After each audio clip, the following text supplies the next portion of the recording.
दिसंबर 1971 में भारत और पाकिस्तान के बीच तीसरा युद्ध लड़ा गया था और इसी युद्ध के दौरान राजस्थान के घने रेगिस्तान में छोटी सी जगह लोंगेवाला के बॉर्डर पर एक डिसाइसिव बैटल हुई थी, जिसने 1971 में हुए भारत पाक युद्ध का रुख बदल दिया था। 3 दिसंबर 1971 को भारत के कई एयरफील्ड्स पर अटैक करके पाकिस्तानियों ने अपनी करतूत से हिंदुस्तानी फौजियों का खून खौला दिया था। और अगले दिन 4 दिसंबर 1971 को जब भारत ने इस अटैक के जवाब में पाकिस्तान के ऊपर वॉर डिक्लेयर किया, तब पाकिस्तान ने वेस्ट साइड से भारत की सीमा से लगे लोंगेवाला पर सरप्राइज अटैक कर दिया। उन्हें लगा था कि भारत ने ईस्टर्न फ्रंट पर लड़ने में अपनी सारी शक्ति लगा दी है, वहीं दूसरी तरफ ये लोग वेस्टर्न फ्रंट से लोंगेवाला पर हमला करके रामगढ़ और जैसलमेर पर कब्जा जमा लेंगे। पाकिस्तान का इरादा वेस्टर्न सेक्टर में राजस्थान के बड़े से बड़े इलाके को कब्जा करके ईस्ट पाकिस्तान में हुई नुकसान की भरपाई करना था और वॉर के बाद भारत के साथ नेगोशिएटिंग टेबल पर बार्गेनिंग करना। लेकिन उन्हें कहाँ पता था कि थार के मैदान में मेजर कुलदीप सिंह चांदपुरी अपनी पंजाब रेजिमेंट के साथ दुश्मनों को धूल चटाने को तैयार बैठे थे। अपने बटालियन के 120 जवानों के साथ सर पर कफन बांधे पाकिस्तान के 2 से 3 हजार फौजियों के सामने आ खड़े हुए और उन्हें ऐसा सबक सिखाया कि दुश्मन ने फिर इधर पलटकर आने की हिम्मत नहीं दिखाई। 1971 के दौरान 4 से 7 दिसंबर तक चले बैटल ऑफ लोंगेवाला की कहानी वीरता की ऐसी मिसाल पेश करती है जिसे हमारा इतिहास हमेशा प्राउडली दोहराता रहेगा। कौन थे ये मेजर कुलदीप सिंह चांदपुरी और क्या थी बैटल ऑफ लोंगेवाला की असली कहानी? कैसे मात्र 120 भारतीय सैनिकों ने पाकिस्तान के ऑलमोस्ट 2 से 3 हजार फौजियों को मार भगाया था? साल 1971 तक ईस्ट पाकिस्तान के अंदर चल रहे सिविल वॉर अपनी सारी लिमिट क्रॉस कर चुका था। पाकिस्तान की भेदभाव की पॉलिसी से परेशान होकर ईस्ट पाकिस्तान के लोग एक अलग देश बनाने की मांग पर अड़े थे।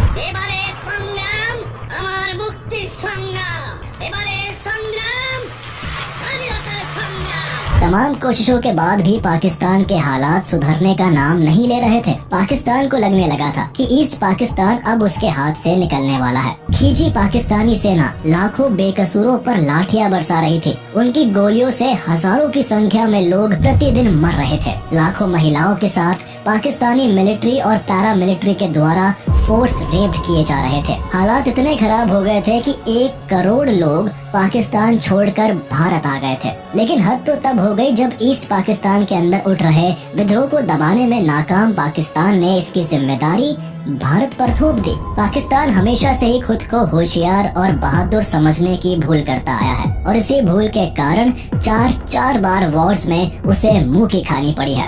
एक बार फिर पाकिस्तान ने अपने घर की कलह शांत करने के बजाय 3 दिसंबर 1971 को ऑपरेशन चंगेज खान के तहत भारत के 11 एयरफील्ड्स पर अटैक कर दिया था। भारत को चूंकि पाकिस्तान की हरकतों का अंदाजा पहले से था और इसीलिए इंडियन आर्मी भी इस जंग के लिए तैयार थी।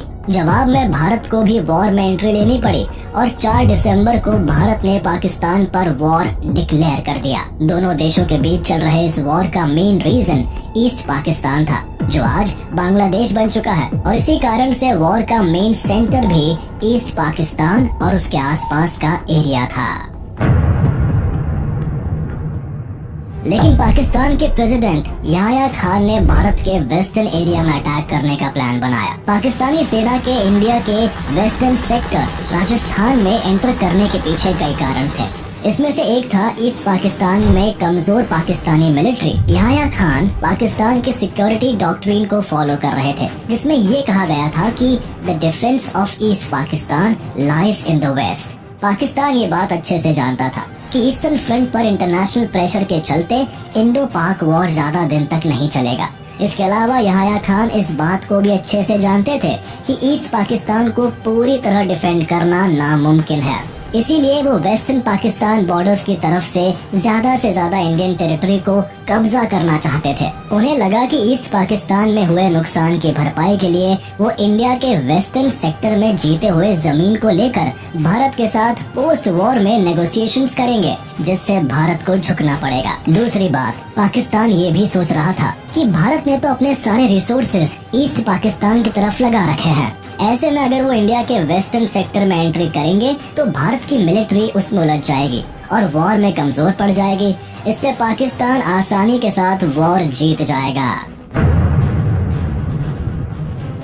राजस्थान में भारत और पाकिस्तान के बॉर्डर पर एक स्मॉल बॉर्डर टाउन है लोंगेवाला। रेगिस्तान के इस पार्ट में यहाँ सिर्फ दूर दूर तक चलती हुई गर्म हवाएं दिखाई पड़ती है। रोज बनते रेत के टीलों के बीच इस सुनसान जगह पर लोगों का आना जाना बहुत कम रहता है। लोंगेवाला चेक पोस्ट वैसे तो बीएसएफ के अंडर में ही रहता है, लेकिन जब भी देश में कोई वॉर जैसी सिचुएशन क्रिएट होती है तो यहाँ पर आर्मी को तैनात कर दिया जाता है। ऐसे ही 1971 के वॉर में भी हुआ। पाकिस्तान से वॉर की घंटी बजते ही बीएसएफ के भैरव सिंह राठौर के कमांड में 627 बीएसएफ के जवानों के अलावा लोंगेवाला पोस्ट पर पंजाब रेजिमेंट के 23rd बटालियन अल्फा कंपनी को तैनात कर दिए गए थे। 120 जवानों की इस बटालियन को मेजर कुलदीप सिंह चांदपुरी लीड कर रहे थे। लोंगेवाला पोस्ट बॉर्डर की सिक्योरिटी पर्पस से बहुत इम्पोर्टेंट थी और इस इम्पोर्टेंस के पीछे का मेन रीजन था इसकी लोकेशन। रामगढ़ और साधेवाला जाने वाली सड़कों के मेन जंक्शन पर थी लोंगेवाला चेक पोस्ट और ये भी निश्चित था अगर एक बार लोंगेवाला पर पाकिस्तानी मिलिट्री कब्जा कर लेती है तो पाकिस्तानी सेना को जैसलमेर तक पहुंचने में कोई नहीं रोक सकता था। लेकिन इस पोस्ट के इम्पोर्टेंस के बावजूद यहाँ पर दुश्मन के हमले की आशंका ना के बराबर थी। 4 दिसंबर की रात को सेकंड लेफ्टिनेंट धर्मवीर सिंह अपने 20 सैनिकों की प्लाटून के साथ बॉर्डर की पेट्रोलिंग के लिए निकले। सुनसान रात में सामने नजर तो कोई नहीं आ रहा था, लेकिन एक अजीब सी आवाज लेफ्टिनेंट धर्मवीर और उनके सैनिकों के कानों में सुनाई पड़ी। ध्यान से सुनने पर लगता था मानो ढेर सारे व्हीकल इंडियन बॉर्डर की ओर बढ़ते चले आ रहे हैं। लेफ्टिनेंट धर्मवीर को समझते देर न लगी कि दुश्मन जंग की तैयारी में आगे बढ़ चुका है। आनन फानन में धर्मवीर ने सीमा पार दुश्मन के कदमों की आहट की सूचना मेजर कुलदीप सिंह तक पहुंचाई। मेजर कुलदीप सिंह भली भांति जानते थे कि ये चेक पोस्ट पाकिस्तान की भारी भरकम सेना से लड़ने के लिए काफी नहीं है। उन्होंने तुरंत पाकिस्तानी सैनिकों के आने की सूचना आर्मी हेडक्वार्टर को दी। मेजर चांदपुरी की बटालियन के पास लिमिटेड वेपन्स थे। उनकी टीम के पास 2 medium machine gun, 2 81 mm mortar और 4 shoulder fired anti tank rocket launcher थे। इसके अलावा उनकी टीम में कुछ लोग ऐसे भी थे जो बारूदी सुरंगें बिछा सके। और दूसरी तरफ पाकिस्तानी सेना के पास लगभग 3000 जवानों वाली एक ब्रिगेड थी। 4 बटालियन से भरी हुई पाकिस्तान की मिलिट्री पूरी तरह से भारत के वेस्टर्न सेक्टर को डिस्ट्रॉय करने के लिए निकली थी। उनके पास T-59 एंड शर्मन टैंक्स की एक पूरी रेजिमेंट थी। जवानों को एक जगह से दूसरी जगह आने जाने के लिए mechanised vehicle, 2 German shepherd dogs भी दिए गए थे जो लैंडमाइंस को खोजने का काम करते थे। पाकिस्तान की सेना को इन्फॉर्मेशन मिली थी कि इस पोस्ट पर 10 से 12 बीएसएफ के सैनिक हो सकते हैं। Army headquarter Longewala check post तक तत्काल मदद पहुंचाने में असमर्थ था। कोहरे से भरी हुए भयानक रातें जिसमें एयरफोर्स के फाइटर जेट भी रात में उड़ान भरने में सक्षम नहीं थे। सुबह होने में कम से कम 7 घंटे का समय था। वहाँ से मेजर कुलदीप सिंह के लिए आदेश आया कि वह लोंगेवाला पोस्ट को किसी भी तरह से हाथ से जाने ना दे और सुबह तक उसे डिफेंड करे। मेजर चांदपुरी ने पीछे हटने से बेहतर जंग के मैदान में मरने को चुना। 3000 पाकिस्तानी सैनिकों के खिलाफ सामने सिर्फ 120 भारतीय जवानों की टोली ने काल का मंजर तैयार करने की ठान ली। 120 सिपाहियों में एक सिपाही भी पीछे हटने को तैयार नहीं हुआ। मेजर कुलदीप सिंह चांदपुरी भी ये जानते थे कि इस पोस्ट से पीछे हटने का मतलब पाकिस्तानी सेना को जैसलमेर के लिए सीधा रास्ता देना था, जिसके लिए वो किसी भी कीमत पर तैयार नहीं थे। एक बार टाइम्स ऑफ इंडिया के इंटरव्यू में उन्होंने कहा था कि मैंने अपने 120 जवानों को इकट्ठा करके कहा कि सिखों ने बहुत बड़ी बड़ी कुर्बानियाँ दी है। उन्हें गुरु गोविंद सिंह जी की कहानी बताई और साथ में ये भी कहा कि जो भी यहाँ से जाना चाहता है वो अभी जा सकता है, वो वही डटे रहेंगे। लेकिन उनके इस मोटिवेशनल स्पीच के बाद एक भी जवान पीछे नहीं हटा और रात भर जिस तरह से इस बटालियन ने लोंगेवाला को डिफेंड किया उसे भारत का इतिहास कभी नहीं भूल पाएगा। पाकिस्तान के 3000 सैनिक T-59 टैंक्स, शर्मन टैंक्स और हथियारों के साथ आगे बढ़ते हुए चले आ रहे थे। पाकिस्तान की सेना के अंदर इतना कॉन्फिडेंस था कि उन्होंने तय कर लिया था कि उन्हें लोंगेवाला में ब्रेकफास्ट, रामगढ़ में लंच और जैसलमेर में डिनर करना है। लोंगेवाला बॉर्डर्स पर कोई लैंडमाइन और बार्ब वायर नहीं थी। वहाँ बीएसएफ के जवानों ने सिर्फ एक सिंगल वायर को लगा रखा था जिससे कि उनके ऊंट दूसरी तरफ ना जाए। लेकिन इसी बार्ब वायर की वजह से पाकिस्तानी आर्मी को लगा कि इस पोस्ट के आसपास लैंडमाइन लगा हुआ है, जिससे कि वो हमारी वॉर स्ट्रेटजीज डिकोड नहीं कर पाए। पाकिस्तानी सेना को लोंगेवाला पोस्ट के करीब आता देखकर सेना के पास प्रिपेयर्ड माइनफील्ड बिछाने का समय नहीं बचा था, इसलिए कंपनी ने जल्दबाजी में अपने पोस्ट के इर्द गिर्द एंटी टैंक लैंडमाइन बिछाना शुरू किया। लैंडमाइंस को बिछाने के दौरान एक सैनिक जख्मी होकर वही शहीद हो गए। वहीं दूसरी तरफ 106 मिलीमीटर M40 रिकॉइल्स राइफल को हैंडल करने में हमारे एक और जवान शहीद हो गए, लेकिन तब भी हमारे जवानों का हौसला कम नहीं हुआ। पाकिस्तानी सेना ने लोंगेवाला पोस्ट के नजदीक आते ही रात के 12:30 बजे अपने टारगेट को आसान करने के लिए मीडियम रेंज आर्टिलरी गन से हमला शुरू कर दिया। इस हमले से BSF के 5 ऊँट तुरंत खत्म हो गए। पाकिस्तानी आर्मी को प्लान के अकॉर्डिंग 38 कैवलरीज और 206 इन्फेंट्री ब्रिगेड को लोंगेवाला पे कब्जा करना था, और अगर वो इस काम में अनसक्सेसफुल होते तो उन्हें बाकी के 206 इन्फेंट्री ब्रिगेड के आने का इंतजार करना था और अपना काम खत्म करना था। 22 कैवलरीज और 38 बलोच को लोंगेवाला से सीधे निकलते हुए रामगढ़ की तरफ बढ़ना था। बाकी के 51 इन्फेंट्री ब्रिगेड को उनका पीछा करना था। बॉर्डर क्रॉस करने के बाद 38 कैवलरीज के अधिकांश टैंक्स या तो खराब हो गए या रेत में फंस गए। पाकिस्तानी वॉर स्ट्रेटजीज की प्लानिंग यहाँ फेल हो गई थी, क्योंकि उन्हें इस बात का एहसास नहीं था कि Sharman and T-59 Chinese tanks नरम रेत पर बहुत ही धीमी गति से चलेंगे। ये टैंक्स इस तरह के स्विफ्ट ऑपरेशन को पूरा करने के लिए नहीं थे। ऐसी कंडीशन में लोंगेवाला से रामगढ़ की पक्की सड़क तक केवल 2 टैंक्स ही पहुँचे।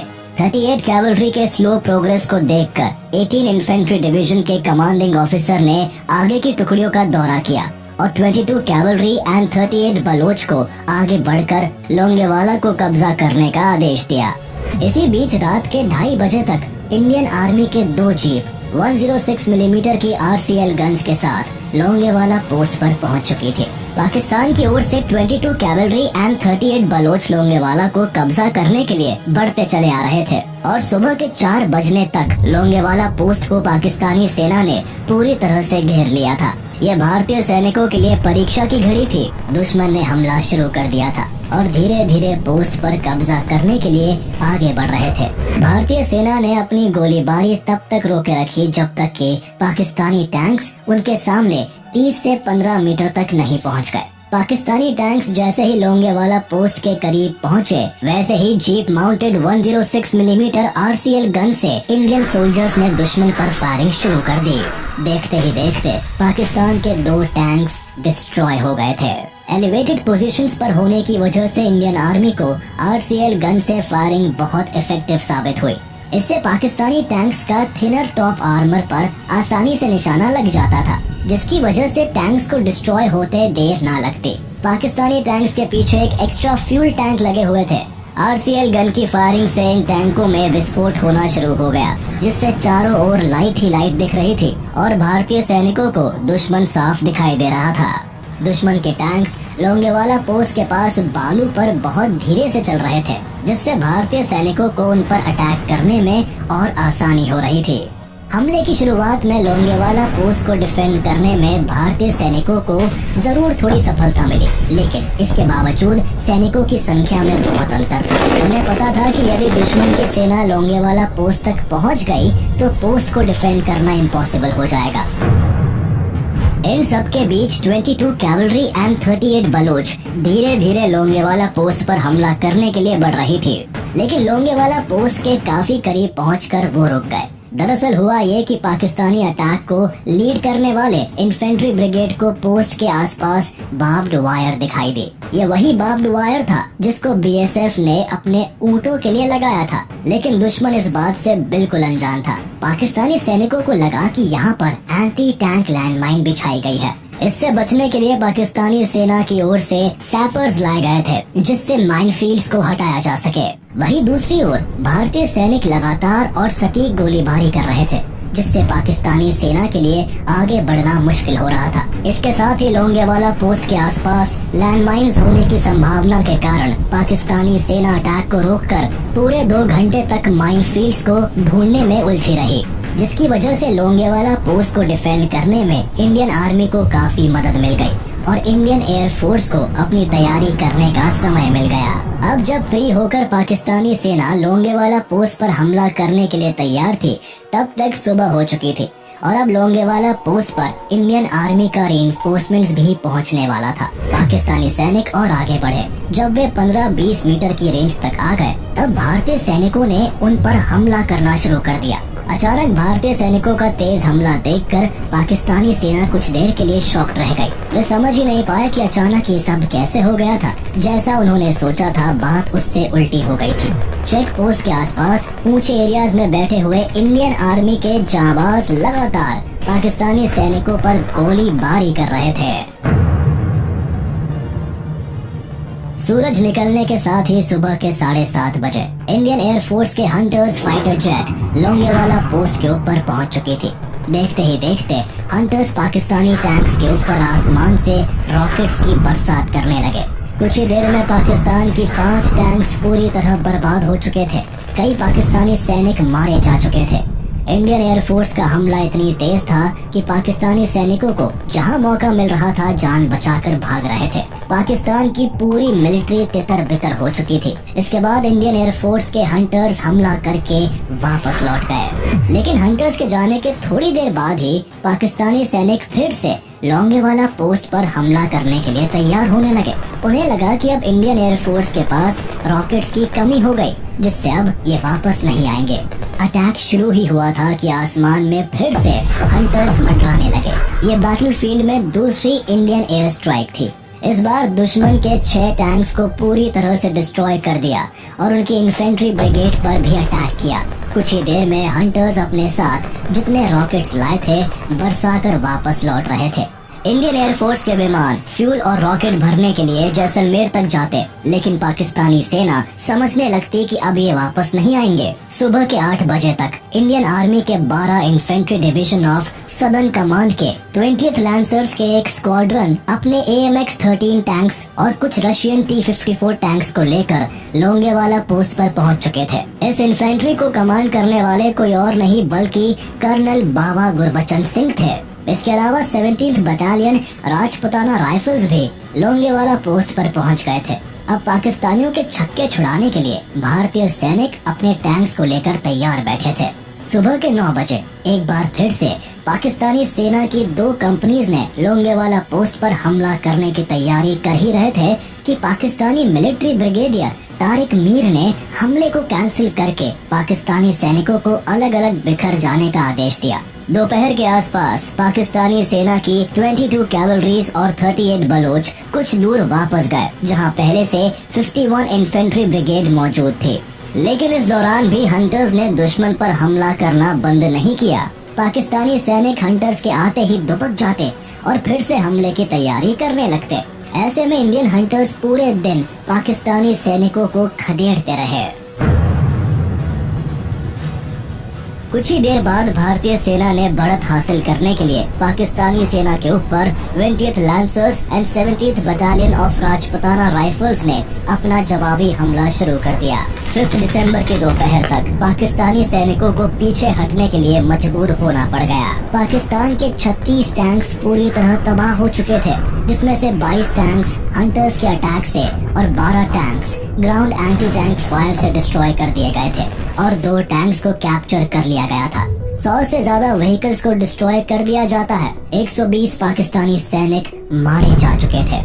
भारी तबाही के बाद भी पाकिस्तानी हेडक्वार्टर इस बात को मानने के लिए तैयार नहीं थे कि इतनी बड़ी संख्या में गए सैनिक कैसे आगे नहीं बढ़ पा रहे थे।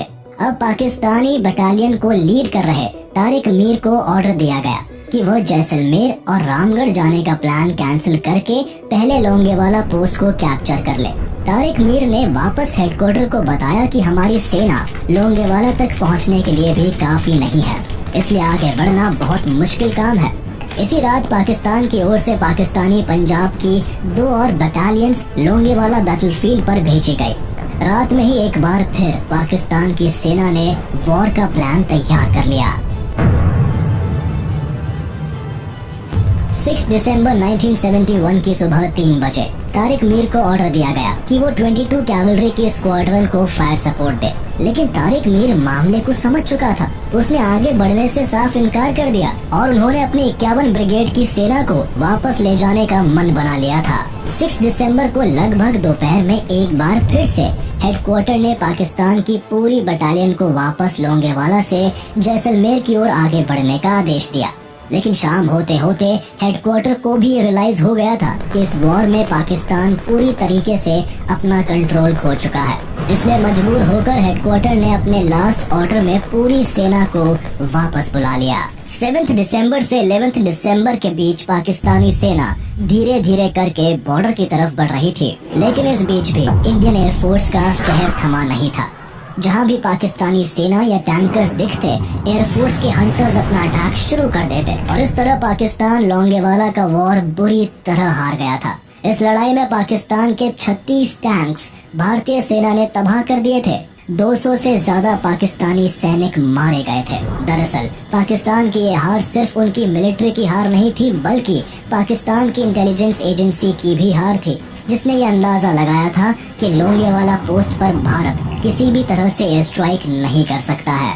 इन 3 दिनों में लोंगेवाला का मैदान धधक उठा था। चारों तरफ बस धुआं दिखाई दे रहा था। भारतीय जवानों के आगे पाकिस्तानी सेना समझ नहीं पा रही थी कि क्या हो रहा है। बिलबिलाए पाकिस्तानी सैनिक इधर उधर भाग रहे थे। ऐसा लगता था मानो वो इंडियन एयरफोर्स से अपनी जान की भीख मांग रहे हो। लोंगेवाला वॉर के दौरान Jaisalmer station commander air marshal MS बावा बताते हैं, 1971 के इंडो पाकिस्तानी वॉर की सबसे बड़ी लड़ाई लोंगेवाला में हुई थी, क्योंकि पाकिस्तान ने इतनी तैयारी के साथ कहीं भी अटैक नहीं किया था। लेकिन 10 गुना से ज्यादा संख्या में होने के बाद भी पाकिस्तान की सेना 4 दिसंबर से 7 दिसंबर तक चली लड़ाई में आगे नहीं बढ़ पाई। भारत के जाबाजों ने दुश्मन को चेक पोस्ट के आगे एक कदम भी नहीं बढ़ने दिया था, उल्टा बॉर्डर के बाहर धकेल आए थे। यह सब पॉसिबल हुआ था मेजर कुलदीप सिंह चांदपुरी के बहादुरी भरी लीडरशिप से, जिनके एक फैसले से राजस्थान के जैसलमेर जैसे इलाके को खतरे से बचा लिया था। बाद में भारत सरकार द्वारा मेजर कुलदीप सिंह के इस साहसी फैसले के लिए महावीर चक्र से नवाजा गया। भारत के इस जीत के बाद ब्रिटेन के फील्ड मार्शल RM कार्वर ने लोंगेवाला का दौरा किया था और मेजर चांदपुरी से इस बारे में जानकारी ली थी कि आखिर कैसे 120 सैनिकों ने 3000 पाकिस्तानियों के दांत खट्टे कर दिए थे। 1997 में इसी बैटल ऑफ लोंगेवाला वॉर पर बॉलीवुड की फेमस मूवी बॉर्डर आई थी, जिसमें सनी देओल ने मेजर कुलदीप सिंह का रोल निभाया था।